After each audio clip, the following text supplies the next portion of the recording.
बिस्मिल्लाहिर्रहमानिर्रहीम। अस्सलाम वालेकुम student, my name is Mohammed Shoaib. Students, आज के इस लेक्चर में हम डिस्कस करने जा रहे हैं class 10 physics chapter number 12 geometrical optics का एक इंतहाई important topic, the lens equation. Topic का नाम है द लेंस इक्वेशन। स्टूडेंट हमेशा याद रखें, इक्वेशन जो होता है ये एक मैथमेटिकल रिलेशन होता है किसी क्वांटिटीज़ के दरमियान, ठीक है। तो यहाँ पे भी हमारे पास डिफरेंट क्वांटिटीज़ है, उनके दरमियान एक मैथमेटिकल रिलेशन है जो इस लेंसेज इक्वेशन में हम डिस्कस कर रहे हैं। तो देखते हैं कि वो कौन से हमारे पास ऑब्जेक्ट्स मींस क्वांटिटीज़ है जिनके दरमियान ये इक्वेशन, जिसको हम लेंस इक्वेशन या लेंस फार्मूला कहते हैं, ये हमें रिलेशन शो करता है। तो यहाँ पे हम देखते हैं the lens equation is a precise mathematical relationship between the object distance and the image distance for a given lens.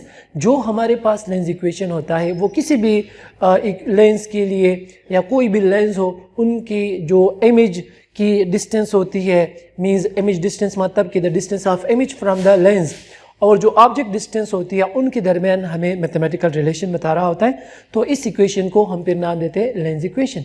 अब ये क्वांटिटीज़ है, following quantities are included in lens formula. जो लेंस फार्मूला है हमारे पास, उसमें ये डिफरेंट क्वांटिटीज़ यूज़ होंगे, जिसमें है स्मॉल एफ, जिसको हम यूज़ करते हैं focal length of lens, show करता है h naught height of object, h i height of image, d naught distance of image distance of object from lens, d i distance of image from lens, and m magnification of the image.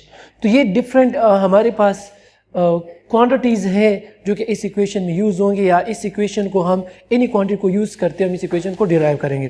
तो students, यहाँ पे हमारे पास एक diagram है जिसमें हमने एक convex lens ली है, और यहाँ पे हमारे पास ऑब्जेक्ट है जिसको हम बी सी से रिप्रेजेंट करते हैं, जिसका हाइट हमारे पास है एच नॉट। उसको हमने लेंस के सामने रखा हुआ है, ठीक है। तो यहाँ से अगेन जिस तरह हमने प्रीवियस लेक्चर में डिस्कस किया था इमेज फॉर्मेशन में, कि हमारे पास इमेज के लिए एटलीस्ट 2 रेज का होना ज़रूरी है, क्योंकि इंटरसेक्शन 2 रेज से कम क्वांटिटीज़ के आप कर नहीं सकते। तो यहाँ पे हमारे पास 2 रेज में ले रहा हूँ, एक है रे ए और एक है रे ओ, ठीक है। तो जब ये ray a parallel to the principal axis, so they will pass after the reflection from focal point. Similarly जो ओ रे है ये हमारे पास जो without any deviation, without any deflection जो स्ट्रेट जाएगी, तो यहाँ पे एक दूसरे को इंटरसेक्ट करती है, और जहाँ पे स्टूडेंट ये रिफ्लेक्टेड रेज एक दूसरे को इंटरसेक्ट करेंगे, उसी पॉइंट पे हमारे पास जो है वो इमेज बनेगा। तो यहाँ पे ये इमेज है जिसको मैं रिप्रेजेंट करता हूँ B dash and C dash. आप कोई भी नेम दे सकते हो, यहाँ पे पी क्यू आर एस का नाम दे दो, एज यू विश, जो नाम आप देना चाहो। और ये हमारे पास है H I. H I means height of image, जो कि ऑलरेडी हम यहाँ पे देख चुके हैं, हाइट ऑफ इमेज, ठीक है। अब स्टूडेंट यहाँ पे अगर हम इस फिगर को देखें तो इसमें डिफरेंट टर्म्स है। यहाँ पे फॉर एग्जांपल हमारे पास यहाँ पे मैंने लिखा है D naught. D not means distance of object from lens. ये लेंस से डिस्टेंस ऑफ ऑब्जेक्ट जो है इसको हम डी नॉट से रिप्रेजेंट करते हैं। यहाँ पे हमारे पास है D i, distance of image means image की डिस्टेंस फ्रॉम द लेंस। ये हमारे पास है small F. F means focal length, ठीक है, मीन्स फोकल पॉइंट और ऑप्टिकल सेंटर के दरमियान जो डिस्टेंस है वो है एफ। तो ये आप देख सकते हैं यहाँ पे। अब अगर हम इस डायग्राम को देखें तो हमारे पास इस डायग्राम में 2 सिमिलर ट्राइंगल्स बन रहे हैं। तो वो कौन से सिमिलर ट्राइंगल्स है, आइए देखते हैं यहाँ पे। तो अगर मैं देखूं यहाँ पे हमारे पास 2 ट्राइंगल कौन से, एक ये देखो B O C, triangle B O C means यहाँ से जाते हुए ये हमारे पास एक राइट एंगल ट्राइंगल, ठीक है। और दूसरे साइड पे हमारे पास क्या है, B dash O C dash, ठीक है। बी डैश यहाँ से स्टार्ट होगा इस तरह, ओ से होते हुए फिर सी डैश। ये हमारे पास 2 सिमिलर ट्राइंगल्स है। यहाँ पे मैंने लिखा है कि from the given figure we have 2 similar triangles, triangle B O C and triangle B dash O C dash. तो अब यहाँ पे हम कुछ ज्योमेट्रिकल रूल्स अप्लाई करते हैं। उन रूल्स के मुताबिक क्या है कि according to geometric rules that ratio of equivalent sides of similar triangles are equal. अगर हमारे पास कोई से भी 2 ट्राइंगल्स है जो इक्वल हो, तो उनके जो इक्विवेलेंट साइड्स होते हैं उनका रेशियो भी आपस में सेम होगा। तो चूंकि ये दोनों ट्राइंगल सिमिलर है, तो यहाँ पे इनकी जो इक्विवेलेंट साइड्स का अगर हम रेशियो लेंगे तो वो भी आपस में सेम होंगे। तो यहाँ पे हम लिखते हैं, यहाँ पे देखो फर्स्ट हम क्या लिखते हैं, बी सी, क्योंकि हाइट है इमेज है ऑब्जेक्ट का, तो वहाँ पे उसका रेशियो हम इमेज के साथ लेंगे। तो बी सी इसका रेशो किसके साथ देते हैं, बी डैश सी डैश, तो हमारे पास आ जाएगा B C ratio B dash C dash, ये बराबर होगा यहाँ पे जो सिमिलर साइड है यहाँ पे कौन सा है, बी ओ या ओ बी, और यहाँ पे क्या होगा ओ बी डैश, तो O B to the O B dash, ठीक है। अब देखो बी सी हमारे पास क्या है, हाइट ऑफ ऑब्जेक्ट, तो इसको हम एच नॉट से रिप्रेजेंट करते हैं, और बी डैश सी डैश जो है हमारे पास H I means height of image, और ये बराबर हो जाएगा ओ बी जो है हमारे पास, ये क्या है, ओ से लेकर बी तक की जो डिस्टेंस है इसको हम डिस्टेंस ऑफ ऑब्जेक्ट का नाम देते हैं, ओ बी ये हमारे पास होगा distance of object d naught, and O B dash ये हमारे पास क्या हो जाएगा, डिस्टेंस ऑफ इमेज। यहाँ पे हम नेगेटिव साइन लगाएंगे। नेगेटिव साइन क्यों लगाते हैं, क्योंकि साइन कन्वेंशन में हम यही डिस्कस करते हैं कि अगर हमारे पास इमेज इन्वर्टेड हो तो उसका हाइट हम नेगेटिव लेते हैं। सो यहाँ पे हम नेगेटिव लेंगे क्योंकि यहाँ पे इमेज हमारे पास क्या है, इन्वर्टेड है, तो negative sign shows that image is inverted. इसके अलावा इस डायग्राम में दो और भी सिमिलर ट्राइंगल्स है, और वो कौन से ट्राइंगल्स है यहाँ पे देखते हैं। एक हमारे पास ये ट्राइंगल यहाँ से लेकर ये होते हुए ये एक ट्राइंगल, ठीक है, एक ट्राइंगल ये हो गया जिसको हम रिप्रेजेंट करते हैं ए एफ ओ, ठीक हो गया। यहाँ पे हमारे पास एंगल बनेगी ए एफ ओ।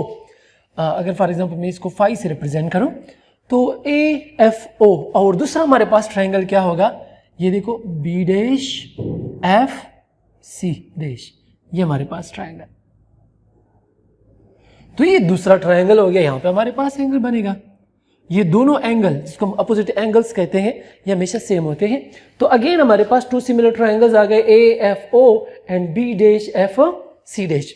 यहाँ पे हम लिख सकते हैं also we have two other similar triangles such that is A F O and B dash F C dash, ठीक है। अगेन हम क्या करते हैं, यही रूल अप्लाई करते हैं, सिमिलर ट्राइंगल्स के जो इक्विवेलेंट साइड होंगे उसका रेशियो क्या होगा, सेम होगा। तो again according to geometry rules हमारे पास क्या हो जाएगा, यहाँ पे जो ए ओ है इसको परपेंडिकुलर, तो यहाँ पे भी हम परपेंडिकुलर साइड लेंगे, तो यहाँ पे परपेंडिकुलर साइड ए ओ और यहाँ पे परपेंडिकुलर साइड क्या है, बी डैश सी डैश, इसका बराबर होगा यहाँ पे जो हॉरिजॉन्टल साइड है और यहाँ पे हॉरिजॉन्टल, यहाँ पे हॉरिजॉन्टल क्या है ओ एफ, ठीक है, और ये जो हॉरिजॉन्टल है वो है बी डैश एफ। समझ आ गई। अब देखो यहाँ पे अगर हम देखें जो ए ओ है इसका डायरेक्ट हमें पता नहीं चल रहा कि ए ओ किस चीज के बराबर है, लेकिन अगर हम देखें यहाँ पे ये हमारे पास पैरेलल लाइंस है, ये देखो सामने हमारे पास क्या है, ये देखो इस तरह होता हुआ ये पैरेलल लाइंस है, और पैरेलल लाइंस में हम ये डिस्कस करते हैं कि पैरेलल लाइंस हमेशा वो लाइंस होते हैं जिनके दरमियान डिस्टेंस हर एक पॉइंट पे क्या होते हैं, कांस्टेंट होता है। तो अगर यहाँ पे हमारे पास डिस्टेंस जो है एच नॉट है तो यहाँ पे भी एच नॉट होगा, यहाँ पे भी एच नॉट होगा, और ये भी एच नॉट के बराबर होगा। तो ये ए ओ हम किस चीज के बराबर ले रहे हैं, एच नॉट। होपफुली आपको इस पॉइंट की समझ आ गई होगी कि ए ओ कैसे एच नॉट के बराबर आता है। बाकी जो बी डैश सी डैश है वो तो एच आई के बराबर हो गया, ठीक। नेक्स्ट हमारे पास क्या है, ओ एफ। अब ओ एफ जो है डिस्टेंस फ्रॉम सेंटर ऑफ या optical centre to the focal point, उसको हम रिप्रेजेंट करते हैं स्मॉल एफ से, जिसको हम फोकल लेंथ कहते हैं, ये एफ। अब नेक्स्ट हमारे पास क्या है, बी डैश एफ, यहां से लेकर यहां तक की डिस्टेंस।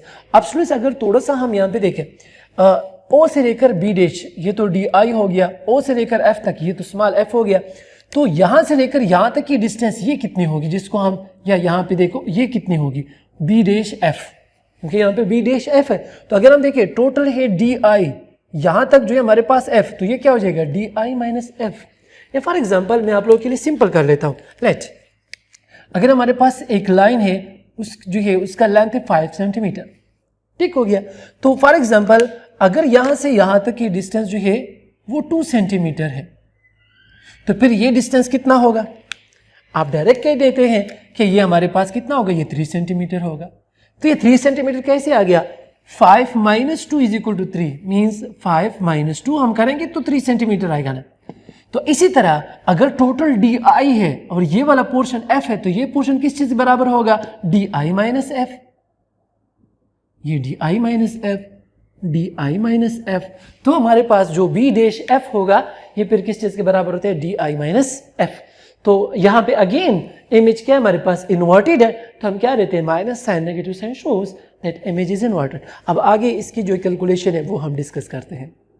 अच्छा स्टूडेंट्स, अब हम जो है इन दोनों इक्वेशन को कंपेयर करते हैं। यहाँ पे भी H not by H I है माइनस एच आई, यहाँ पे भी H not by minus H I. तो जब इक्वेशन के दो साइड सेम होंगे तो बाकी के दो साइड्स भी आपस में सेम होंगे। तो यहाँ पे हम क्या करते हैं, comparing equation 1 and equation number 2, equation 1 and equation number 2 we get that एक साइड पे हमारे पास क्या आ जाएगा D naught by D i, और दूसरे साइड पे क्या आ जाएगा f divided by D I minus f. तो अब देखो यहाँ पे हम क्या करते हैं बाई क्रॉस मल्टीप्लीकेशन, ये इसके साथ मल्टीप्लाई हो जाएगा, ये इसके साथ मल्टीप्लाई हो जाएगा आपस में, ठीक। तो हमारे पास आ जाएगा D naught multiplied by D I minus F is equal to D I F. ये दोनों इसके साथ मल्टीप्लाई करो तो D naught multiplied by D I is equal to D naught D I minus D naught multiplied by F is equal to D I F. ये equation number 3।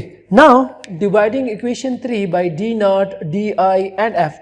यहाँ पे जो क्वांटिटीज है इसमें 3 क्वांटिटीज है, एक डी नॉट है, एक डी आई है और एक एफ है। तो इसके ऊपर जो है इस पूरी इक्वेशन नंबर 3 को डिवाइड करते हैं।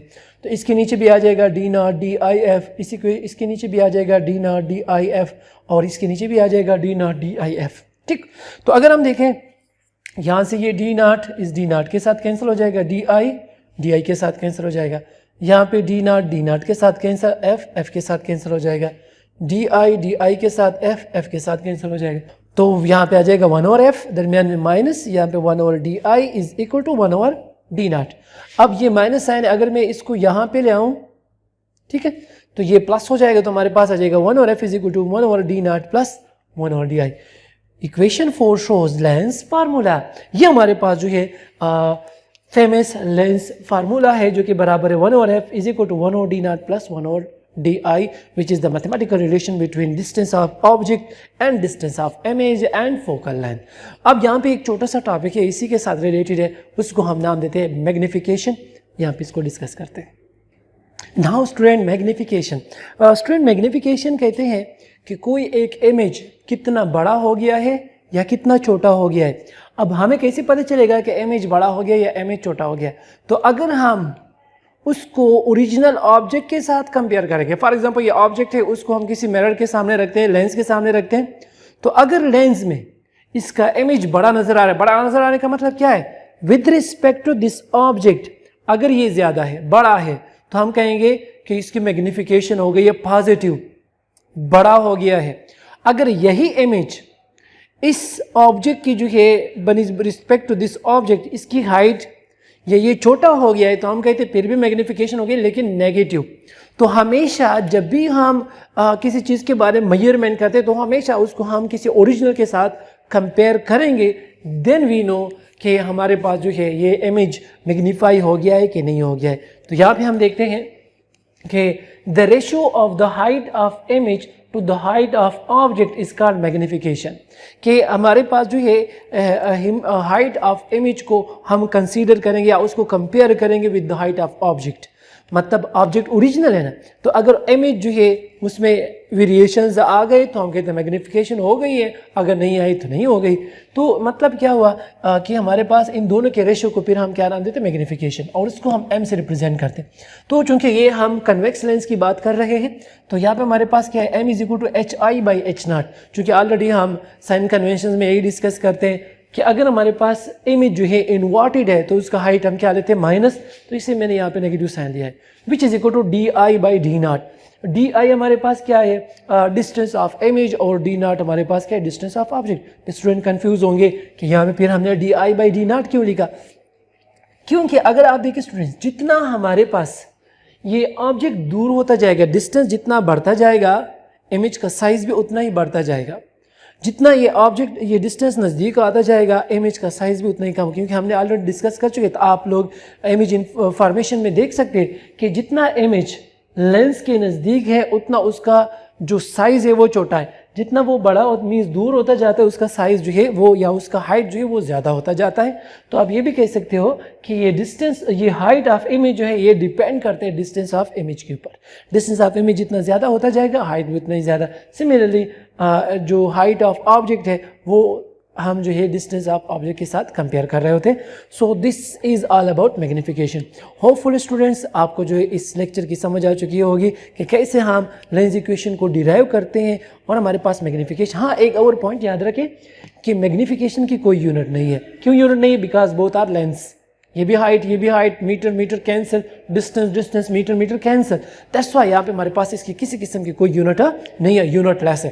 तो हो सकता है पेपर में आ जाए कि what is the unit of magnification, तो आप कहेंगे यूनिटलेस। होपफुली स्टूडेंट्स आपको जो इस लेक्चर की समझ आ चुकी होगी। फिर भी अगर आपके माइंड में किसी भी किस्म का कोई भी क्वेश्चन हो तो आप कमेंट में ज़रूर पूछिए। Thank you so much.